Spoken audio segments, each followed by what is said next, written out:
नमस्कार साथीहरू। आज हामी यस भिडियोमा लोकसेवा आयोगको राजपत्र अनाङ्कित प्रथम श्रेणी कम्प्युटर अपरेटरको सिलेबस डिस्कसन गर्न गइरहेका छौँ। यस पाठ्यक्रममा सिलेबसमा तपाईँहरूले के कसरी तयारी गर्नुपर्छ र हामीलाई के कसरी प्रश्नहरू सोधिन्छन् भन्ने बारेमा तयारी सुरु गर्न लागिरहनुभएका साथीहरूलाई यो भिडियो धेरै महत्त्वपूर्ण हुनेछ। कन्ट्रोल अपरेटरमा प्रथम चरण र द्वितीय चरण गरेर दुई चरणमा परीक्षाहरू सञ्चालन हुनेछ। लिखित परीक्षा 200 पूर्णाङ्क, प्रयोगात्मक परीक्षा 50 पूर्णाङ्क र अन्तर्वार्ता 30 पूर्णाङ्क गरेर टोटल 280 पूर्णाङ्कको इक्जाम हुन्छ। परीक्षा योजना चाहिँ निम्नानुसार छ है त। परीक्षा योजना चाहिँ प्रथम चरण र द्वितीय चरण भनेर यहाँ दिएको छ। प्रथम चरण भनेको तपाईँको अब्जेक्टिभ क्वेसन, जुन तपाईँको एमसिक्यू क्वेसन र एमसिक्यू क्वेसन चाहिँ हजुरको सामान्य ज्ञान र सार्वजनिक व्यवस्थापन अन्तर्गत सोधिन्छन् र अर्को पार्टमा चाहिँ सेवा सम्बन्धी ज्ञान, जुन कम्प्युटर सम्बन्धी सोधिन्छन्। टोटल हजुरको 50वटा क्वेसन सोधिन्छन् यसमा र 50वटा क्वेसनको प्रत्येक प्रश्नको 2 अङ्क प्राप्त हुन्छ र उक्त 2 अङ्कबाट पनि यदि गलत छ भने चाहिँ त्यहाँबाट 20% अङ्क काट्छ है त, 0.20। जस्तै एउटा क्वेसन गर्नुभयो भने 0.20 मार्क्स चाहिँ एउटा मिस्टेक बाट चाहिँ 0.20 मार्क्स काटिन्छ है त। र त्यसमा गलत मार्किङ भएको छ अथवा त्यो क्वेसन तपाईँहरूले त्यहाँ गलत लाउनु भएको छ भने 0.20 काटियो। अनि तपाईँहरूले त्यो चाहिँ क्वेसन ठिक छ भने चाहिँ 2 मार्क्स आयो। यदि क्वेसन तपाईँ त्यो छोड्नु भएको छ भने कुनै पनि मार्क्स काटिएन। त्यसरी चाहिँ प्रश्नहरू सोधिन्छन् एमसिक्यूबाट। जब बेस्ड नलेज भनेको तपाईँको सेवा सम्बन्धी ज्ञानहरू छ। सेवा सम्बन्धी तपाईँ कम्प्युटरको बारेबाट त्यहाँ क्वेसनहरू सोधिन्छ है त। अर्को चाहिँ सेवा सम्बन्धी कार्य ज्ञान छ।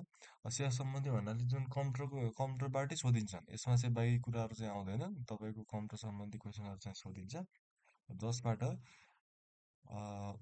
हजुरलाई टोटल 16वटा क्वेसनहरू सोधिन्छन्। यहाँ हजुरलाई दिएको छ, जस्तै प्रश्नहरू चाहिँ 16 है त। टोटल प्रश्नहरू चाहिँ 16 छन्। 12वटा सर्ट क्वेसन एन्सर छोटो प्रश्न सोधिन्छ, जसको चाहिँ प्रत्येक प्रश्नको 5 मार्क्स हुन्छ र 4वटा लङ क्वेसन हुन्छ, जसको 10 मार्क्स हुन्छ है त। प्रत्येक क्वेसनको 10 मार्क्स हुन्छ लङ क्वेसनको। र समय सीमा चाहिँ 2 घन्टा 15 मिनट रहेको छ। र यो हजुरको प्रथम चरण र द्वितीय चरण हाम्रो अर्को सुब्बा जस्तै खर्दा जस्तो गरेर चाहिँ हुँदैन। यसमा चाहिँ प्रथम चरण र द्वितीय चरणको परीक्षा चाहिँ एकै दिन सञ्चालन हुन्छ। पहिला सुरुमा चाहिँ एमसिक्यू हुन्छ। एमसिक्यू भन्दा पछि एमसिक्यू सकिसकेपछि चाहिँ त्यसको केही समयपछि चाहिँ हजुरको लेख्ने, जस्तै यो सब्जेक्टिभ क्वेसनको सल्युसन लेख्नुपर्ने हुन्छ एमसिक्यू भन्दा पछाडि। र द्वितीय चरणमा हजुरको प्रयोगात्मक परीक्षा हुन्छ। हामीले जुन रिटन इक्जाम चाहिँ पास गरिसकेपछि, नाम लिइसकेपछि मात्र हामीले यो द्वितीय चरणको परीक्षामा सहभागी हुन पाइन्छ। जसमा चाहिँ अब द्वितीय चरणमा हामीले प्र्याक्टिकल दिनुपर्ने हुन्छ। प्र्याक्टिकल इक्जामिनेसनमा 50 मार्क्स को इक्जाम हुन्छ, जसमा 25 मार्क्स ल्याएपछि हामी उत्तीर्ण हुन सक्छौँ र जसको समय सीमा 45 मिनट रहेको छ। र प्र्याक्टिकल सकिसके पश्चात इन्टरभ्यू पनि सोही दिन हुन्छ है त, जसको 30 मार्क्स अप्टेन हुन्छ, जसबाट हामीले चाहिँ 30 मार्क्स ल्याउन सक्छौँ अन्तर्वार्तामा। अब यो द्रव्यष्टहरू हजुर यहाँबाट पढ्न सक्नुहुन्छ। हामीले चाहिँ अब क्वेसनको उत्तर चाहिँ कसरी लेख्ने, अब क्वेसन हामीलाई चाहिँ प्राप्त भयो भने त्यसको क्वेसन कीहरू चाहिँ यसरी हामीले क्यापिटल लेटरमा लेख्नुपर्छ भनेर भनेको छ होइन। र प्रत्येक अङ्कको चाहिँ 20% यसरी चाहिँ काटिने चाहिँ, यदि गलत छ भने प्रत्येक प्रश्नको 20% अङ्क कहाँ कट्टा गरिनेछ भनेर यसरी लेखाएको छ। यसरी चाहिँ हजुर यहाँदेखि पढ्न सक्नुहुन्छ। यो सिलेबसको लिङ्क चाहिँ म डिस्क्रिप्सनमा प्रोभाइड गरिदिन्छु है त। यो पाठ्यक्रम चाहिँ 2080 10 महिना 12 गतेबाट लागू भएको पाठ्यक्रम हो। योभन्दा अगाडि चाहिँ तपाईँको यसरी सेवा सम्बन्धी र तपाईँको जेनरल अवेर चाहिँ पब्लिक म्यानेजमेन्ट भनेर चाहिँ आउँथेन। पहिला चाहिँ सेवा सम्बन्धी मात्रै सोध्थ्यो, जहाँ चाहिँ 50वटा एमसिक्यू हुन्थ्यो र हामीले चाहिँ त्यो लगाएपछि त्यो त्यसमै पास गरे भइहाल्थ्यो। त्यसमा हामीले सब्जेक्ट छुट्टै लेख्नुपर्ने चाहिँ हुन्थेन पहिलाको पाठ्यक्रममा। र यो अहिले नयाँ लागू भएको पाठ्यक्रममा चाहिँ हामीले अ, हजुरको जेनरल अवेरनेस सम्बन्धी पनि लेख्नु पर्यो र जब बेस नलेज सम्बन्धी पनि लेख्नु पर्यो। अहिले चाहिँ यो 2080बाट चाहिँ चेन्ज भएको छ है त यसरी। अब हजुरले चाहिँ यो सामान्य ज्ञान र सार्वजनिक व्यवस्थापन तथा सेवा सम्बन्धी कार्य ज्ञान भनेर भनेको चाहिँ यसमा चाहिँ के पढ्नुपर्ने हुन्छ भनेर चाहिँ यो हजुरको सिलेबसमै देखाएको छ है त। अब यो सामान्य ज्ञानमा चाहिँ नेपालको भौगोलिक अवस्था, नेपालको ऐतिहासिक सांस्कृतिक र सामाजिक अवस्था सम्बन्धी जानकारी, जैविक विविधता, दिगो विकास, वातावरण प्रदूषण, जलवायु परिवर्तन, जनसङ्ख्या व्यवस्थापन, यावत कुराहरू चाहिँ सामान्य ज्ञानमा चाहिँ हामीले जान्नुपर्ने हुन्छ। र अर्कोमा सार्वजनिक व्यवस्थापनमा के जान्नुपर्छ भन्दाखेरिमा कार्यालय व्यवस्थापन सम्बन्धी है त, कार्यालय परिचय, महत्त्व, कार्य र प्रकार, सहायक कर्मचारीका कार्य गुणहरू है त, निजामती सेवा ऐन र नियमावलीमा भएका देखाएका व्यवस्थाहरू जस्तै निजामती सेवाको गठन, सङ्गठन, संरचना, पदपूर्ति गर्ने तरिका र प्रक्रियाहरू, कर्मचारीको नियुक्ति, सरुवा बढुवा विधा, विभागीय सजाय र अवकाश, कर्मचारीले पालना गर्नुपर्ने आचरण र नैतिक दायित्व र कर्तव्यहरू, यावत कुराहरू जस्तै मानवीय मूल्य मान्यता, नागरिक कर्तव्य र दायित्व तथा अनुशासन, यी सम्बन्धी हामीले नोटहरू चाहिँ हामी बिस्तारै यो च्यानलमा हामी प्रोभाइड गर्दै रहनेछौँ है त। यो च्यानलसँग जोड्दै रहनु होला। यसमा चाहिँ हामीले अब हजुरलाई सेवा सम्बन्धी अ, पनि सिकाउँछौँ र तपाईँहरूलाई चाहिँ यो हजुरको सामान्य ज्ञान र सार्वजनिक व्यवस्थापन सम्बन्धी पनि हामीले नोटहरू प्रोभाइड गर्दै राख्छौँ। युट्युबमा हामीहरूले भिडियो पनि अपलोड गरिरहेको हुन्छौँ। त्यसैले च्यानलसँग जोड्नु होला है त। र अर्को हामीले सेवा सम्बन्धीमा चाहिँ कम्प्युटर फन्डामेन्टल, अपरेटिङ सिस्टम है त। अब यो कम्प्युटर फन्डामेन्टलमा तपाईँहरूले history, generation, characteristics, type and application of computer, यो सबै जतिसुकै यस्तै टपिकहरू दिएको छ, यो छुट्टा छुट्टै टपिकको चाहिँ हामीले भिडियोहरू चाहिँ बनाउनेछौँ है त। यो अर्को छ अपरेटिङ सिस्टम है त, वर्ड प्रोसेसिङ, त्यसपछि इलेक्ट्रोनिक स्प्रेडसिट भनेको चाहिँ एमएस एक्सेल है त, डाटाबेस सिस्टम एमएस एक्सेसको बारेमा सिकिन्छ र डाटाबेस सिस्टमको बारेमा नि हामीले युट्युबमै तपाईँहरूलाई सिकाउनेछौँ है त। Presentation system, web designing and social media है त।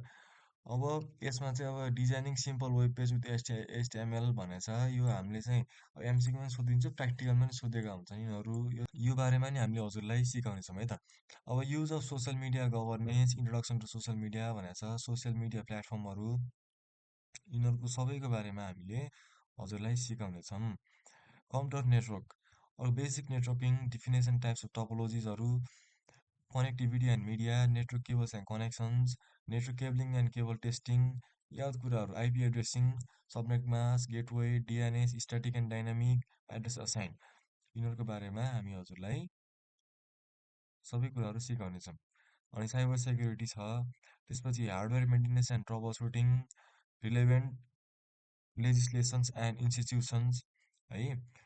यो बारेमा नि अब ICT policy 2072, electronic transaction act 2063, information technology and emergency response team, operation and management directive 2075, यसको बारेमा हामी सबै हजुरलाई गाइड गर्नेछौँ। अनि सेक्युरिटी अपरेसन मोनिटरिङ सेन्टर, याद कुराहरू छ। यो चाहिँ हजुरको एमसिक्यू भनेर चाहिँ दिएको छ यहाँ माथिबाट होइन। जस्तै यहाँ के भनेको छ भन्दाखेरि जब बेस नलेज भनेको छ 30 प्रश्न 2 अङ्क, यो चाहिँ अब एमसिक्यू हिसाबले चाहिँ दिएको छ। तर हामीलाई सब्जेक्टिभबाट सोध्ने पनि यही नै हुन्छ सेम। जस्तै हामीले तल हेर्दाखेरिमा योभन्दा मुनि हामीले चाहिँ हेर्दाखेरिमा यहाँ पनि देख्न सक्छौँ सेम एउटै हो होइन। अब यहाँ चाहिँ सेवा सम्बन्धी भनेर चाहिँ दिएको छ, जब बेस नलेज जहाँ चाहिँ 50 अङ्कको हुन्छ भनेर यसरी भनेर चाहिँ यसरी डिभाइड गरेको छ कि यो चाहिँ तपाईँको 50 अङ्क भयो होइन। यसरी चाहिँ तपाईँको सेवा सम्बन्धी खण्ड ए र खण्ड बी भनेर चाहिँ यो 50-50 अङ्कको यसरी चाहिँ तपाईँको दिएको छ है त। अब यो जस्तै यहाँ माथि खण्ड क भयो, यहाँ चाहिँ खण्ड ख भनेर दिएको छ कि प्रेजेन्टेसन सिस्टम, वेब डिजाइनिङ र सोसियल मिडिया। यसरी हामीले चाहिँ अब एमसिक्यूबाट पनि एमसिक्यू आउने पनि सेम टपिक हो, यिनीहरू पनि टपिकबाट आउँछन् र सब्जेक्टिभ क्वेसन पनि यहीबाट आउँछ है त। अब यसमा चाहिँ के छ भन्दाखेरि प्रथम पत्रको लागि यथासँग नियमानुसार प्रश्नहरू सोधिने भनेर भनेको छ। अब सामान्य ज्ञानबाट अब 20 अङ्कको अनि सार्वजनिक व्यवस्थापनबाट 20 अङ्कको जहाँ चाहिँ अब सामान्य ज्ञानबाट 10 प्रश्न, सार्वजनिक व्यवस्थापनबाट 10 प्रश्न हुन्छन् र सेवा सम्बन्धीबाट चाहिँ 60 प्रश्न हुन्छन् है त। यसरी तपाईँको टोटल 100 मार्क्सको एमसिक्यू सोध्छ जहाँ चाहिँ 50वटा क्वेसन हुन्छन्। अनि यहाँ के भनेको छ भन्दाखेरि सेवा सम्बन्धी कार्य ज्ञान जब बेस्ड नलेजको पाठ्यक्रम एकाइबाट परीक्षा यथासम्भव देखाए बमोजिम प्रश्नहरू सोधिने छ भनेको छ है त। अब यहाँ तपाईँको टपिक कम्प्युटर फन्डामेन्टलबाट चाहिँ नम्बर अफ क्वेसन 3टा, अपरेटिङ सिस्टमबाट 2टा, यसरी कुन टपिकबाट कतिवटा क्वेसनहरू सोधिने छ भनेर हाम्रो यहाँ यसरी दिएको छ यहाँ है त। यसरी तपाईँको यहाँ चाहिँ कतिवटा क्वेसन सोधिन्छ भनेर देखाएको छ है त। हामीले त्यो अनुसार अब जहाँबाट बढी क्वेसन सोधिन्छ त्यहीँबाट अलिक बढी हामीले चाहिँ तयारी गर्न पनि सकिन्छ। अनि अर्को चाहिँ के छ भन्दाखेरि सेवा सम्बन्धी कार्य ज्ञान जब बेस्ड नलेज भनेर भनेको छ। अब जब बेस्ड नलेजमा चाहिँ 50 अङ्कको हुन्छ खण्ड क अथवा ए अनुसार। अब यो जब बेस्ड नलेजबाट चाहिँ कुन कुन टपिकबाट चाहिँ क्वेसनहरू सोध्छ जहाँबाट 50 अङ्कको भनेर भनेको छ। यसरी हामी टपिकहरू यहाँदेखि हेर्न सक्छौँ। अनि अर्को चाहिँ खण्ड क, खण्ड खमा चाहिँ 50 अङ्कको क्वेसन, अब 50 अङ्कको क्वेसनहरू सोधिनेछ भनेको छ। खण्ड कमा पनि 50 अङ्क, खण्ड खमा पनि 50 अङ्क। अब यहाँ अब खण्ड खमा चाहिँ यो टपिकहरूबाट चाहिँ क्वेसनहरू सोधिनेछ भनेर भनेको छ। अब हामीले यहाँ दिदी पत्रको लागि यथासम्म निम्नानुसार प्रश्नहरू सोधिनेछ भनेको छ। अब यो हेर्नु है त, द्वितीय पत्रमा चाहिँ जहाँ हामीले लेख्नुपर्ने हुन्छ खण्ड ए र खण्ड बीमा चाहिँ 50-50 अङ्कको क्वेसनहरू सोधिन्छ जहाँबाट चाहिँ छोटो प्रश्न उत्तर चाहिँ तपाईँको अघि हामीले भनेको थियौँ नि 16वटा क्वेसन सोधिन्छन् भनेर। अब छोटो प्रश्न चाहिँ 12वटा थियो। अब जसमा चाहिँ खण्ड ए अन्तर्गत चाहिँ 6वटा प्रश्न, खण्ड बी अन्तर्गत 6वटा प्रश्न गरेर 40 मार्क यो कति सरी 60 मार्क्सको भयो होइन। अब लामो उत्तर भन्नाले 2टा प्रश्न यो खण्ड एबाट र 2टा प्रश्न खण्ड बीबाट सोधिनेछ। अब यो चाहिँ हामीले के गर्छौँ भन्दाखेरि तपाईँहरूलाई पहिला नै सोधिएको क्वेसन कलेक्सनहरूको आधारमा कुन कुन क्वेसनहरू चाहिँ इम्पोर्टेन्ट छ अथवा चाहिँ हामीले कुन कुन टपिकबाट कसरी लङ क्वेसन र सर्ट क्वेसन एन्सर बनाएर पढ्न सक्छौँ भनेर त्यसको बारेमा नि हामीले अब नेक्स्ट आउने नयाँ भिडियोहरूमा चाहिँ हामीले हजुरलाई भन्ने नै छौँ। त्यही कारणले गर्दाखेरि जोड्नु होला। तपाईँ कम्प्युटर अपरेटर तयारी गर्दै हुनुहुन्छ र आइटी सम्बन्धी अथवा आइटी अफिसर अथवा आइटी सम्बन्धी कुनै पनि सेक्टरमा तपाईँहरू जोडिँदै हुनुहुन्छ भने यो युट्युब च्यानलसँग जोडिनु होला। तपाईँहरूले चाहे अनुरूप हामी भिडियोहरू प्रोभाइड गर्नेछौँ है त। अब प्रयोगात्मक परीक्षाका प्रश्न सङ्ख्या निम्नानुसार हुनेछ भनेको छ। प्रयोगात्मक परीक्षाहरू चाहिँ हामीले चाहिँ सञ्चालन गर्नु पर्दाखेरि हामीले चाहिँ दिनु पर्दाखेरि अब यहाँ के दिनुपर्ने हुन्छ, हामीले कसरी तयारी गर्नुपर्ने हुन्छ है त। देवनागरिक टाइपिङबाट चाहिँ एउटा अङ्क देवनागरी र नेपाली टाइपिङ हुन्छ जहाँ चाहिँ हामीले युनिकोड पनि टाइप गर्न सक्यौँ र युनिकोड भन्दा बाहेक हामीले चाहिँ अरू अब कृतिबाट अथवा तपाईँको फन्टासी हिमालीबाट पनि हामीले चाहिँ लेख्न सक्यौँ अथवा हामीले युनिकोड टाइपिङ गर्न सक्छौँ भने पनि युनिकोडबाट टाइप गर्न सक्यौँ। जसको नेपाली टाइप गरे बापत चाहिँ 5 मार्क्स हुनेछ र जसको समय सीमा चाहिँ 5 मिनट हुन्छ है त। अरू टाइपिङ छ। अब यसमा चाहिँ हाम्रो टाइम्स न्यू रोमन क्यालिब्री जुन चाहिँ फन्टमा पनि टाइप गर्नु छ इङ्ग्लिस फन्टमा चाहिँ हामीले टाइप गर्नु पर्यो। जसमा एउटा क्वेसन आउँछ त्यो पनि 5 मार्क्सकै आउँछ र समय सीमा यसको 5 मिनट छ। अनि वर्ड प्रोसेसिङबाट चाहिँ एउटा क्वेसन आउँछ जसको चाहिँ 12 मार्क्सको हुन्छ त। अब क्वेसन दिएर सब क्वेसनहरू चाहिँ यसरी आएको हुन्छ जसको चाहिँ 12 मार्क्सको हुन्छ। इलेक्ट्रोनिक स्प्रेडसिटबाट एउटा क्वेसन आउँछ, क्वेसन दिएर सर्ट क्वेसन जहाँ चाहिँ अब हामी फर्मुला एक्सएलमा फर्मुला लाउनु पर्ने हुन्छ होइन। यो पनि हामीले हजुरलाई प्र्याक्टिकल बेस पनि हामी सिकाउनेछौँ है त। इलेक्ट्रोनिक स्प्रेडसिटबाट चाहिँ एउटा मार्क्स हुन्छ, एउटा क्वेसन हुन्छ जसबाट 12 मार्क्स हामीले प्राप्त गर्न सक्छौँ। डाटाबेस म्यानेजमेन्ट सिस्टमबाट एमएस एक्सेलबाट चाहिँ एउटा क्वेसन हुन्छ जसबाट हामीले 6 मार्क्स प्राप्त गर्न सक्छौँ। प्रेजेन्टेसन सिस्टमबाट एउटा क्वेसन 5 मार्क्स, वेब पेज डिजाइनिङबाट एउटा क्वेसन 5 मार्क्स। यसरी नम्बर अफ क्वेसन चाहिँ 7वटा हुन्छ र त्यसको टोटल मार्क्स चाहिँ 50 मार्क्स हुन्छ र समय सीमा चाहिँ 45 मिनट हुन्छ है त। यसरी हामीले चाहिँ प्र्याक्टिकल इक्जाम पनि यहाँ दिन सक्नेछौँ। केही छैन, अब हामीले प्र्याक्टिकल इक्जाम तयारी गर्दाखेरिमा पहिला सुरुमा चाहिँ जसको मार्क्स बढी आउँछ होइन त्यो चाहिँ अगाडि गर्नु पर्यो। अब रिटर्नको बेला पनि त्यही हो, जसको जसको मार्क्स जस्तो लङ क्वेसन पहिला सुरुमा अगाडि गर्नु पर्यो, त्यो सर्ट क्वेसन गर्नु पर्यो। यहाँ पनि त्यो अनुसार प्र्याक्टिकल तयारी गर्नु पर्यो र यो बारेमा चाहिँ हामी सबै हजुरलाई भन्नु कसरी प्र्याक्टिकल दिने है। हामीले चाहिँ एमसिक्यू र त्यसको एक्सप्लानेसन पनि छुट्टै त्यसको भिडियो पनि हामी हजुरलाई प्रोभाइड गर्नेछौँ। ओभरअल तपाईँहरू कम्प्युटर अपरेटर तयारी गर्दै हुनुहुन्छ भने तपाईँ धेरै हेल्पफुल हुनेछ है त यो युट्युब च्यानल है त। हामीले त्यसको लागि तपाईँहरूलाई यो कन्टेन्टहरू प्रोभाइड गरिरहेका छौँ। अब देवनागरी टाइपिङ गर्दाखेरिमा चाहिँ हामीले के कसरी टाइपिङ गर्ने र कसरी प्राप्त गर्ने नम्बरहरू भनेर यसरी दिएको छ, यो तपाईँहरूले हेरिरहनु होला।